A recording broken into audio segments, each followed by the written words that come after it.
মোনাফেক গাদ্দার মুসলমানদের কথা শুনবেন না। এরা সব মিলেমিশে আছে। এরা এদের বেঈমান নেতা নেত্রীর জন্য বোম বন্দুক বার করে, মসজিদ মাদ্রাসার জন্য কথা বলতে দেখছেন। এরা সব বেঈমান, খুব সাবধান। এরা গাড়ি বাড়ি টাকা পয়সায় নিজের জাতকে খুন করবে, কিন্তু আল্লাহ ও রসুলের জন্য কখনো এদের মুখে কথা বেরোবে না। আর এদেরকে সব ওই বেঈমান নেতারা ভাড়াটিয়া রেখেছে, এই এলাকা তোর দায়িত্ব, এলাকা তোর দায়িত্ব। পুলিশ আমার লোক, এটা এ খুন করলো ছেড়ে দিবি, মার্ডার করলো ছেড়ে দিবি, রেপ করলো ছেড়ে দিবি। আর এর কাজ কি? মুসলমানকে উঠতে দেবে না। শুনছেন তো নাকি?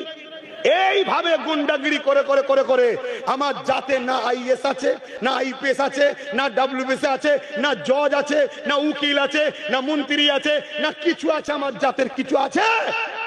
কাল যখন বাড়ি বাড়ি ঢুকে প্যালেস্তাইনের মতো বাচ্চাগুলোকে গুলি করে মারবে,